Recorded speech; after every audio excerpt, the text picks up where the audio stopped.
लोग उनसे ज्यादा प्यार करते हैं जिन्हें उन्होंने नहीं देखा है, बजाय उनके जिन्हें उन्होंने देखा है।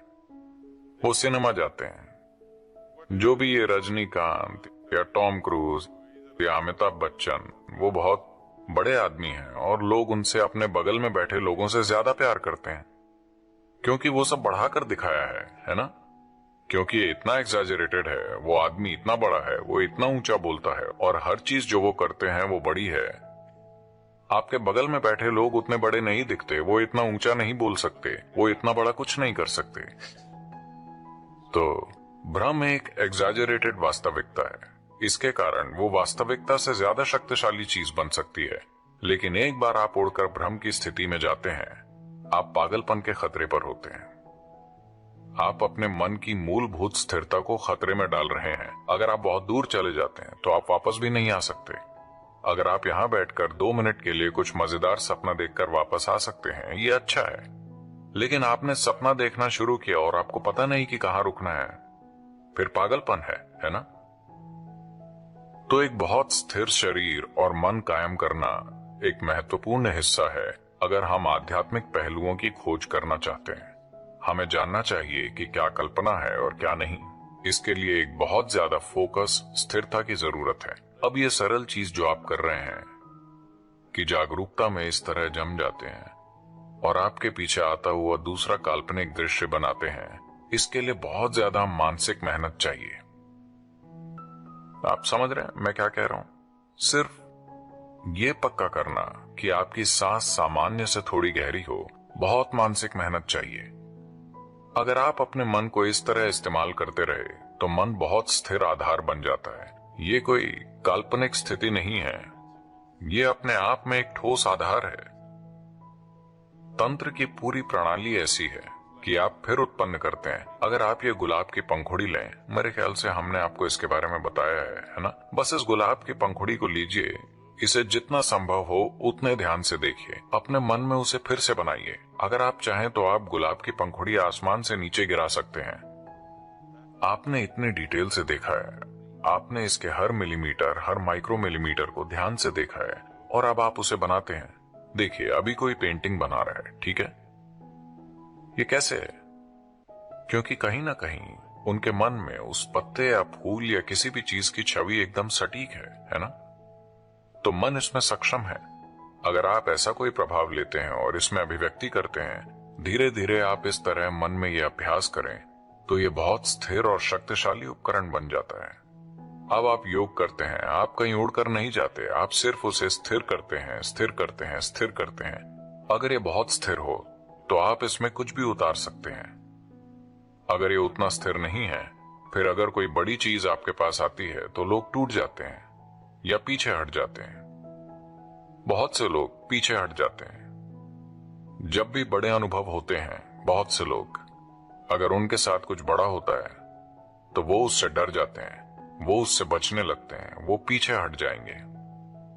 लेकिन अगर उनके पास बहुत स्थिर दिमाग होगा तो जब भी कुछ बड़ा होगा वो आगे बढ़ेंगे। ऐसा लोगों के साथ सिर्फ आध्यात्मिक प्रक्रिया और रहस्यपूर्ण आयामों में ही नहीं हो रहा, साधारण भौतिक जीवन में भी होता है। ज्यादातर मैं ये गौर करता हूं कि अगर जीवन काम करता है तो ज्यादातर लोग बहुत ही मूर्ख बन जाते हैं।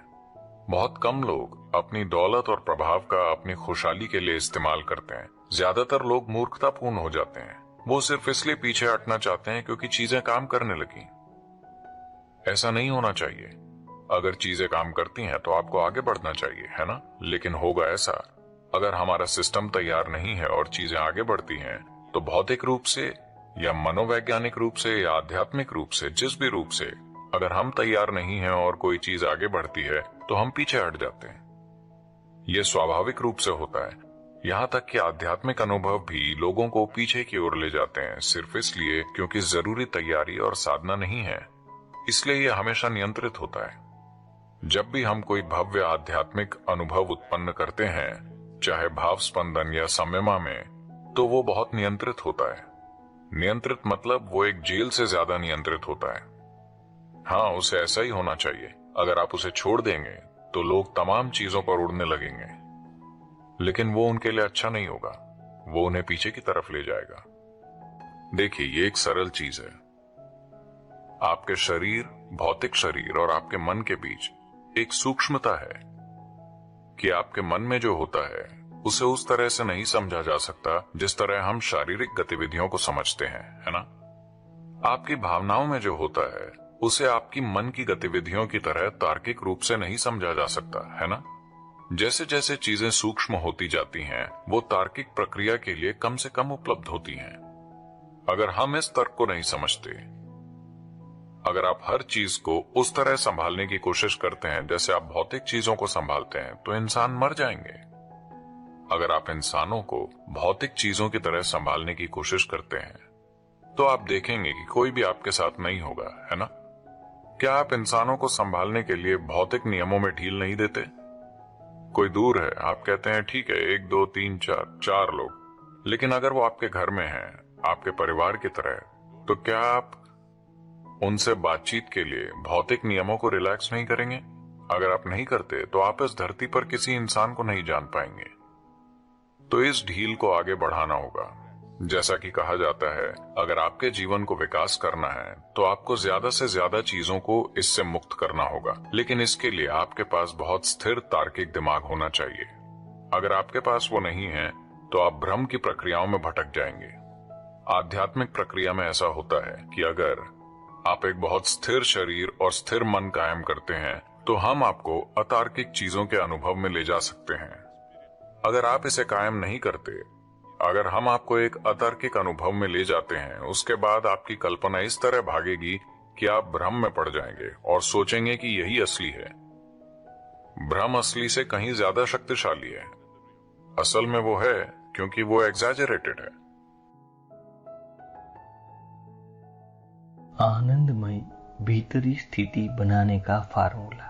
अगर आपको लगता है कि आपका काम महत्वपूर्ण है, तो सबसे पहले अपने आप को तैयार करना होगा, ताकि बाहर चाहे कोई भी परिस्थिति हो, अंदर से आप स्थिर रहे। जब आप कोई बड़ा व्यवसाय चला रहे हो, तो ये व्यवसाय सिर्फ आपके बारे में नहीं होता। अक्सर ऐसे व्यवसाय से हजारों लोग जुड़े होते हैं। तो आप परिस्थितियों को जिस तरीके से संभालते हैं, उसका असर सिर्फ आपकी ही नहीं, हजारों की जिंदगियों पर पड़ता है। इसमें कोई शक नहीं कि जितना आपका व्यवसाय बढ़ेगा, उतनी ही चुनौतियां भी बढ़ेगी। अगर आपको घुड़सवार बनकर घोड़े का नियंत्रण करना हो, या किसी परिस्थिति का, चाहे वो कितनी ही चुनौतीपूर्ण क्यों न हो, सबसे पहले अपने आप को तैयार करना होगा। अपने अंदर एक स्थिर और आनंदमय वातावरण बनाने का तरीका मैं आपको सिखा सकता हूँ। इससे जीवन में हर प्रकार के उतार चढ़ाव का सामना करने की आपकी क्षमता बढ़ सकती है। कैसे? योग से। योग आपको ऐसी संभावना देता है कि अगर आप यहाँ सहजता से बैठे, तो आप और आपके शरीर के बीच जरा सा फासला बन जाएगा। आप और आपके विचारों के बीच जरा सा फासला बन जाएगा। आप और आपकी दुनिया के बीच जरा सा फासला बन जाएगा। जब आप ये फासला बना लेते हैं, जब आप जान जाते हैं कि आप क्या है और क्या नहीं है, उसी क्षण दुख का अंत हो जाता है। जब दुख का भय समाप्त हो जाता है, आप हर चीज को साफ साफ देख सकते हैं और हर मुश्किल को अपनी बुद्धि और सामर्थ्य का बेहतरीन उपयोग करके सुलझा पाते हैं। ऐसे में कोई परिस्थिति आपको हरा नहीं सकती। आपको जीवन में स्पष्टता चाहिए, निश्चितता नहीं। किसी भी चीज को किसी और चीज में कैसे बदले, ऐसी सोच मत रखो। जो जैसा है उसे उसी रूप में देखना और समझना सीखे। ऐसा करने के लिए स्पष्टता चाहिए। स्पष्टता के लिए आपको साफ, मेल रहित, निष्पक्ष मन की जरूरत है, जो उलझनों से दूर जागरूकता के आंचल में है। ऐसा चित्त हर चीज को उसके वास्तविक रूप में देख पाएगा। ऐसे में आप चाहे तो हर चीज को अपने अनुकूल बदल ले, चाहे तो उनके वास्तविक रूप में उनका